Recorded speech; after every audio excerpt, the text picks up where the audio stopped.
ഷാജോൺ പറഞ്ഞതുപോലെയുള്ള തമാശ ഞാൻ പറയുന്നില്ല, കാരണം ഭയമാണ്, പേടിയാണ് എന്തെങ്കിലും പറയാൻ. ആരുടെ കയ്യിലാണ് ക്യാമറ ഉള്ളതെന്ന് അറിയില്ല. പക്ഷെ ഇന്ന് തുടങ്ങുന്ന സമയത്ത് ഈ ആദരാഞ്ജലികൾ കണ്ടപ്പോൾ സ്വപ്നത്തിൽ പോലും ഞാൻ വിചാരിക്കാത്ത നവാസിൻ്റെ മരണം, മറ്റൊന്നും സ്വപ്നം കണ്ടെന്നല്ല പറയുന്നത്, നവാസിൻ്റെ മരണത്തിന് ഒരാഴ്ച മുമ്പ് ഞാൻ നവാസിന് സ്വപ്നം കണ്ടിരുന്നു. വിശ്വസിക്കാൻ പറ്റാത്ത രീതിയിലുള്ള നഷ്ടപ്പെടലുകൾ. കഴിഞ്ഞ തവണ ജനറൽ ബോഡിയിൽ ഇവിടെ സന്നിധരായിരുന്നവർ, രഘു കളമശ്ശേരിയുടെയൊക്കെ കോമഡി കണ്ട് ഞാൻ തലകുത്തി ചിരിച്ചതാണ് ഫാഷൻ ഷോയിലൊക്കെ. അപ്പോൾ ഈ ജനറൽ ബോഡി കഴിഞ്ഞ് അടുത്ത ജനറൽ ബോഡിയിൽ നമ്മൾ ആരൊക്കെ തമ്മിൽ കാണുമെന്ന് അറിയില്ല.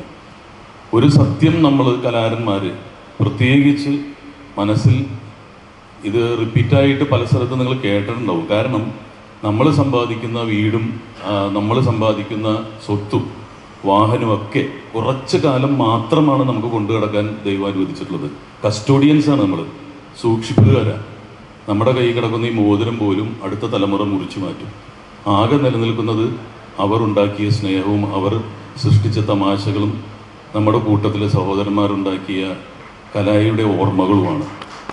അപ്പോൾ പരസ്പരം കാണുമ്പോഴുള്ള വിദ്വേഷം ഇന്നൊരു മത്സരമായിട്ടൊന്നും ഇത് കാണണ്ട. ഇതൊരു സഹോദരമായിട്ട് നമ്മൾ ഓണത്തിനൊക്കെ മത്സരിക്കുന്ന പോലെ ഒരു വൈരാഗ്യമൊന്നും വെക്കണ്ട. തോറ്റവർക്ക് ഒരു കാരണവശാലും വിഷമിക്കേണ്ട ആവശ്യമില്ല. അവർ നമ്മുടെ സഹോദരങ്ങൾ തന്നെയാണ്, അവർ പുറന്തള്ളപ്പെടുന്നില്ല. പക്ഷെ ഇവിടെ നമ്മൾ വാതായനങ്ങൾ തുറന്നു വെക്കുക എന്നുള്ളതാണ്. അതായത് എല്ലാവർക്കും അവസരം നൽകുന്നു, ഒരാൾക്ക് മാത്രമല്ല, ആർക്ക് വേണമെങ്കിലും മത്സരിക്കാമെന്നുള്ള തീരുമാനമെടുത്ത ഈ കമ്മിറ്റിയെ ഞാൻ അഭിനന്ദിക്കുകയാണ്. പ്രസിഡന്റ് ആണെങ്കിലും അതുപോലെ തന്നെ സെക്രട്ടറിയുടെയൊക്കെ തീരുമാനമാണ് ഫൈനൽ ഒരു ഡിസിഷൻ എന്ന് പറയുന്നത്. അപ്പോൾ ഇവിടെ ആർക്കും അവസരമുണ്ട്. സാധാരണ ഒരു സംഘടനയിൽ ചെല്ലുമ്പോൾ 10 പേരുണ്ടെങ്കിൽ അതിൽ ഒരാളായിരിക്കും ചിലപ്പോൾ പെർഫോമർ, അല്ലെങ്കിൽ 100 പേരിൽ 4 പേരായിരിക്കും. പക്ഷെ ഇവിടെ അങ്ങനെയല്ല, ഓരോ കസേരയും ഓരോ പെർഫോമറാണ്. അപ്പോൾ അതുകൊണ്ട് തന്നെ നമ്മളെല്ലാം എത്ര നന്ദി പറഞ്ഞാലും ദൈവത്തിന് തീരില്ല. കാരണം ഭാഗ്യവാന്മാരാണ് നിങ്ങൾ തിരിച്ചറിയപ്പെടുന്നുണ്ടെങ്കിൽ. എത്ര നന്ദി പറഞ്ഞാലും, കാരണം എന്നെ തിരിച്ചറിയപ്പെടും ഒരു 10 പേരാൽ അറിയപ്പെടുന്നവനാണെങ്കിൽ.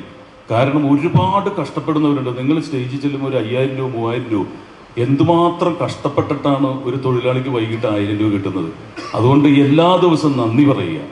നന്ദി മാത്രമാണ്. നമുക്ക് അത് കിട്ടിയില്ല ഇത് കിട്ടിയില്ല എന്ന്, അല്ലെങ്കിൽ വേദിയിലിരിക്കുന്നവരെ പോലെ എക്സിക്യൂട്ടീവ് മെമ്പർ ആവാൻ സാധിച്ചില്ല, അല്ലെങ്കിൽ സിനിമാ താരമാവാൻ സാധിച്ചില്ല എന്നല്ല നിങ്ങൾ മനസ്സിൽ പ്രാർത്ഥിക്കേണ്ടത്. വൈകിട്ട് ദൈവമേ ഇന്നും കൂടി എനിക്ക് ജീവൻ തന്നതിന് നന്ദി പറയുക.